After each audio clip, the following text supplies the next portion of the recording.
even people who come in here looking for, they know they want this Buddha. They know for a fact it's that Buddha.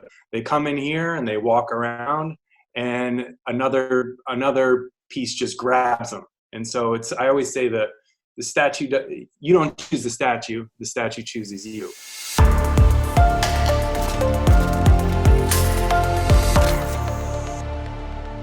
So hey, welcome to the Dragonproof e-commerce podcast. I'm Rick Wilson, CEO of Miva, author of Dragonproof e-commerce.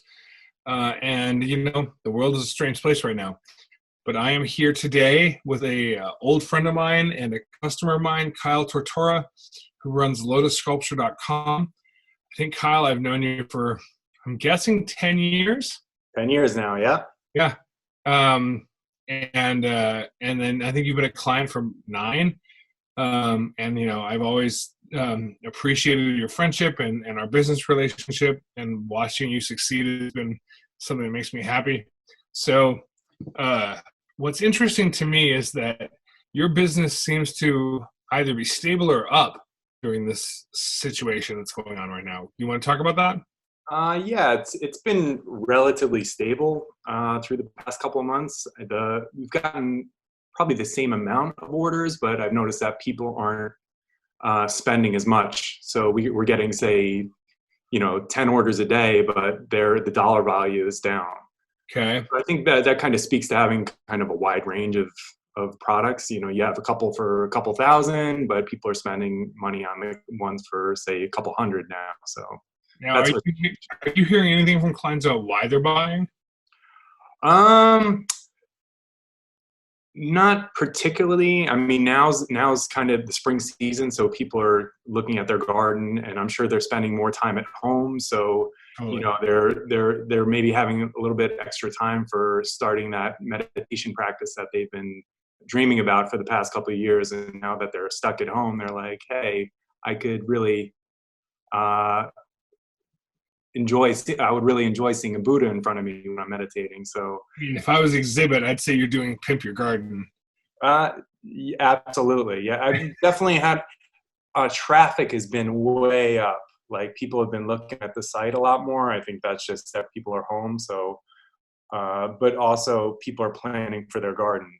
This isn't going to last forever. So I'm sure when we come out of this, people are already imagining their garden being huge with a huge Buddha back there, and I think that's when kind of everything will really go into fifth gear. Yeah, no, I can see that. I mean, you sell fine art ultimately, so product curation for you is very personal and creative. Describe the moment where you find a piece of art that is the one. You just know. I always say to our customers that even people who come in here looking for, they know they want this Buddha. They know for a fact it's that Buddha. They come in here and they walk around, and another piece just grabs them. And so I always say that the statue, you don't choose the statue chooses you. So you can walk around and like something just grabs you, and that's how you know you have to have it. Like, a lot of times people are walking around, they're like, oh, I'm not sure if this is the one. I'm like, don't buy it then. You have to know that this is the one before you take it home, because otherwise you aren't going to fully enjoy it. I know personally, when I describe your warehouse to my friends or my girlfriends or whatnot, they light up. They all want to. You're like on the top of the tour list. They all want to come see your warehouse, and so I can see that. When did you realize that you could transform a passion for Eastern culture into a business? The first big sale I had was it was 20 years ago now. It was to basically, I just put up the website. I put up like 20 bronze pieces, and a couple in Leeds, England bought 4 statues for $4,000. And this was like one of my first sales. And I was like, holy cow. I'm sure you were ecstatic. You're like, oh my God, I found it. Yeah, no, this is like, wow. I was like, really, this could possibly work. And it's worked. I mean, it's basically since then that really put the light bulb that, holy cow, I could really stop screwing around, and this could be a possible business. Like, I never really thought it would take off like it did, but it did. I mean, for those of you who are listening, Kyle and I have been friends for a decade. We've gone to Burning Man together. We've been through a lot of things together. Rick, So you're the whole reason I came out here. I stayed at your house for 2 months. you So did, yeah. You lived in my house for 2 months. So you've been a great friend. Um, and it's interesting to watch your business. I'm very proud of you. Um, so how do you find your products? How do you acquire them? Like, what is the process? buying trips. I went on a buying trip in January, and uh, you gotta boots on the ground. You gotta go there. You gotta find the artists and then talk to more people. So, for instance, this last buying trip, I went to Vietnam in search for new wood artists, and I kind of did some research. I was aware that there were artisans in around Hanoi that carve wood statues from Vietnam, and I've seen some pictures of them, but no one really sells them. So I went there to find out what was out there.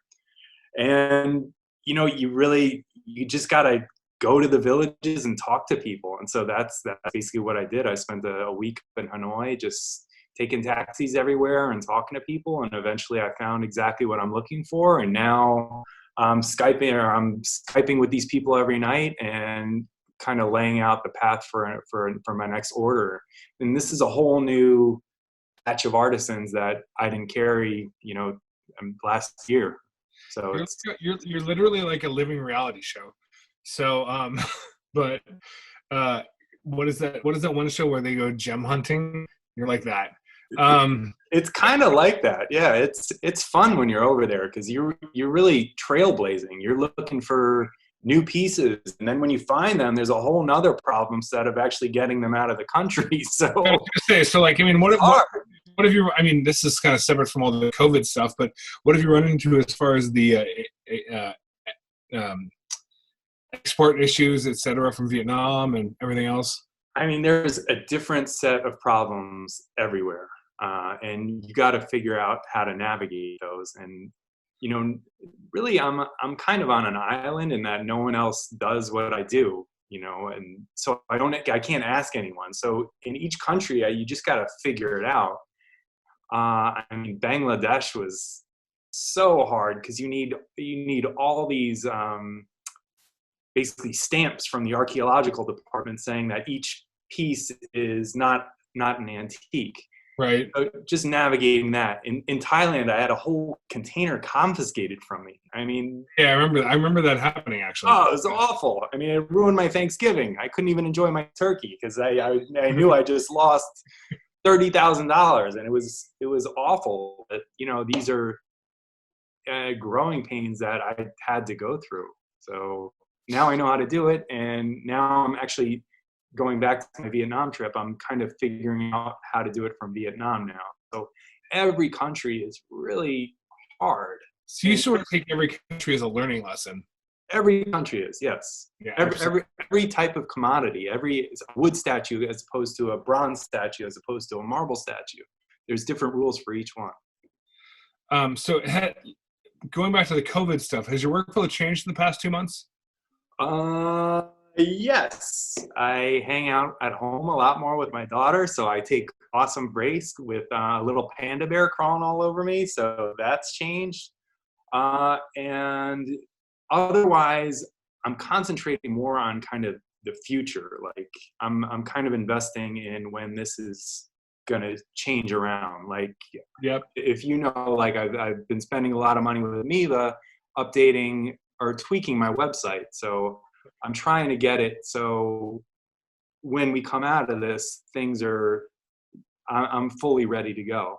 And I'm also been, with all this time kind of at home, I've been working on a lot of blogs. So if you're at home being lazy, it's a good time to grab a cup of coffee and start writing those blogs that you've been missing out for in the past couple of months.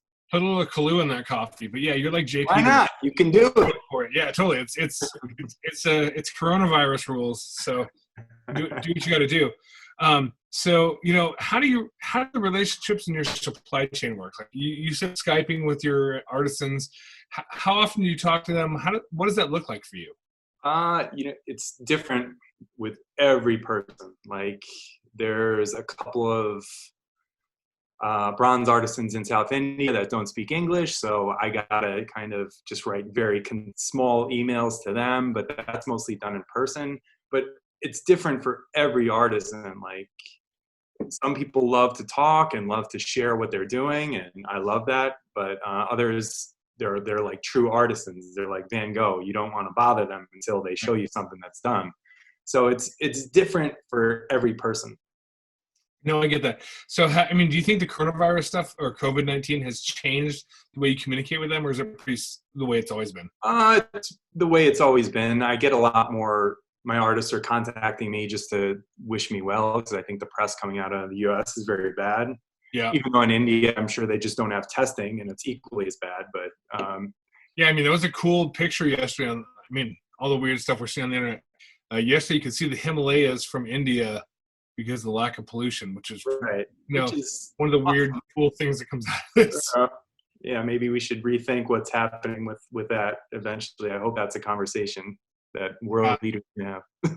Yeah, exactly. Have you had any challenges with customs or fulfillment as far as getting stuff in the country during this? I can speak to that better in about a month, because we have container. We have a shipment that's on its way right now, but I don't foresee anything being a problem. If anything, I think there's more bandwidth. Like the port up in LA, people aren't working there, so I don't think it's going to be a problem getting anything in. Have you had any issues with like keeping your staff employed? Any of the PPP stuff? I just have one employee, and that's Mark, and he's like a member of the family, so he's definitely a member of the family. Yeah, like Mark would come to my house and fix my car if I need him to. Exactly. Yeah, he's done it for me. So, well, and he's done it for other people we know. Yeah. So, do you think that are you going to apply for any of the PPP government relief stuff? No, I'm going to save it for people who really need it. So I don't think that's my place to take any money out of anyone else's pockets right now, because we're pretty much doing business as usual. So I don't need to take that opportunity from someone else. Yeah, totally. I get that. So I mean, that kind of leads into the next obvious question, which is, do you think that's a legitimate question between saving the people and saving the economy? I think there is a legitimate question there, but I think in order to save the economy, you have to save the people. That's because I'm not going out if I'm in any way endangering my family, and so you have to save the people first in order to save the economy. So one has to be done before the other. Yeah, no, I completely agree. I mean, so on that same note, like, do you think there's like I assume you consider yourself a member of the global economy, considering how you source your products. Absolutely.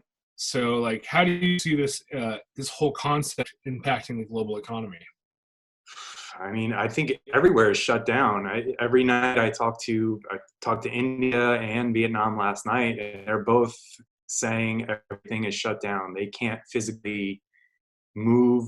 In India, they can't physically make my statues, and they can't ship them. So everything is shut down. So this is completely turning off the water spigot for the global economy, the way I see it, how I've seen it personally.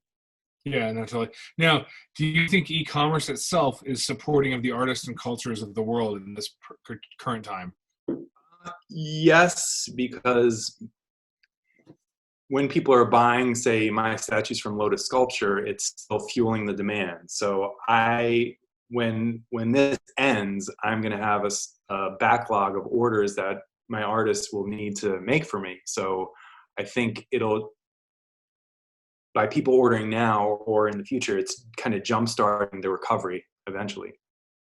So, I mean, on that same note, do you think art and culture get forgotten during a crisis, or is it the opposite? Do people need art more than ever? I sell more religious art, so it's different. And I think people always, in times of crisis, you go back to religion, you go back to your roots, you go back to what makes you feel good. And that's what I found. Even in the 2009 crisis, I noticed that business just kept going along steady, slow and steady as it's going on now. So I think people always go back to religion and something that makes them feel good. Yeah, no, I get that. I mean, I have a bunch of art around my house, so I understand. How do you normally find and connect with your customers? Um, I'm fortunate in that most customers, if they buy from me once, I'm going to see their name again, if it's the next day or literally sometimes 15 years away. They do come back. And so that always gives me a opportunity to email them. Most of my business is done through email, and that's kind of where the connection is. And then I give customers the avenue to connect with me through videos of my buying trips, or just videos I take within the warehouse, or blog posts or anything like that. So I think I kind of exude a certain personality on my website and through YouTube. So I think they connect through me, and then over time just through emails. Yeah, no, I get that. I mean, look, you and I have literally done countless concerts. We've been to Burning Man together. You've studied Eastern philosophy and religion extensively. What are your thoughts on the importance of art and culture in spiritual times like this? You gotta, I think if people are inside, they're gonna meditate. My customer is like a meditation type customer. So they're gonna sit back and ponder God and ponder philosophies that they're thinking about. And I think just having the extra time in their hands kind of gives you the opportunity to do that. And do you think the fact that your products are all one of a kind makes a difference between the kind of Buddhas you can buy at Target? Of course. Gee, I hear buying Buddhas at Target or Amazon. That's like, Oh, you yelled at me one time for having a Target Buddha. It's the Target Buddhas have their place in the world. They do. I think my customers are just kind of different. They want something that's truly unique and awesome. And I hope, Rick, I've opened your eyes with how much better my Buddhas are than the Target Buddhas. I currently have zero Target Buddhas and 100% Lotus sculpture Buddha. All right. So I am all on the Lotus sculpture train. You seem very calm and balanced. How do you achieve that? Happy wife, happy life. And maybe the most prescient statement in all of humanity, but yeah. Yeah, no, I truly love what I do. I really love every second I've spent with Lotus sculpture. I come in here, I got my dog's taking a nap right next to me right now. I got to wear. How is Oso? Oso, he's getting old. He's 9 years old now, just twitching right now. He's probably having a little doggy dream, but yeah, I mean, I'm surrounded by Buddhas all day. Life's good, I gotta have a great wife and a great daughter, great dog, great situation. So what's there not to be happy about? Yeah, you've built a wonderful situation for yourself. So how can our listeners who are experiencing a lot of stress right now feel the same sense of calm you do? You know what? I always go back to like being, I backpacked around the world for 4 years, and being 6'2" and being stuck in the back of a bus going from Chiang Mai to Bangkok and feeling like I'm going to puke, and, my legs are cramped up in just really uncomfortable.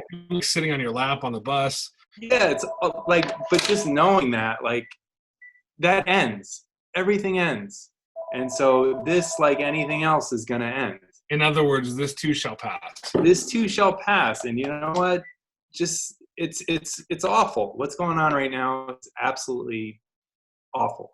But it's going to end. And I think if you know that in your heart and plan for it, you'll come out the other side much better, maybe even in a much better business position than your competitors. Yeah, no, I mean, I see that a lot, and I agree with that. So, I mean, from that same concept, how do you think a business right now can contribute in a meaningful way to, like, essentially flatten the curve?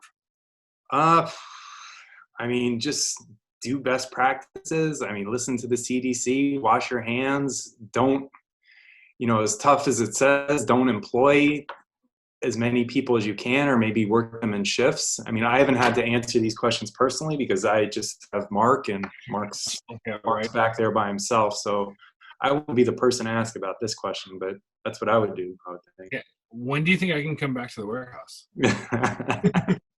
When this is over. So on that same question, when do you envision being able to go back to Asia?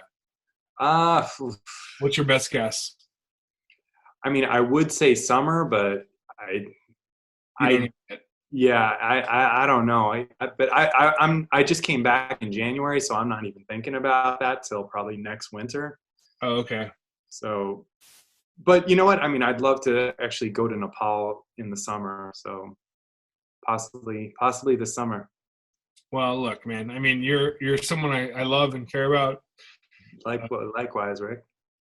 So thank you. Stay safe. I look forward to hearing about your next adventure. I'm looking forward to going to concert with you again when those open up again. Absolutely. Yeah, Um, that's and so, the fact of the matter is you've built a dragon-proof business. I mean, your business is built on your passion for art, your passion for spiritual things.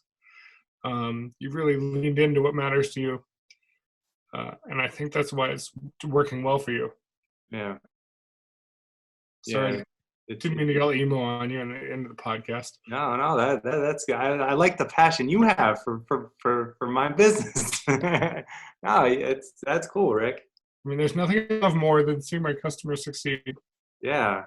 No, So, and you as well, Rick. You've taken Miva to huge, flight. Like since I first started with you, you said if you switch from Yahoo to Miva, I'm gonna make your business great, and that's exactly what you did. So I mean, this goes back tenfold to you. I mean, you've definitely helped me more than anything. wow. Well, thank you. Yeah, I really appreciate that. yeah, no, I mean, you've been huge for me.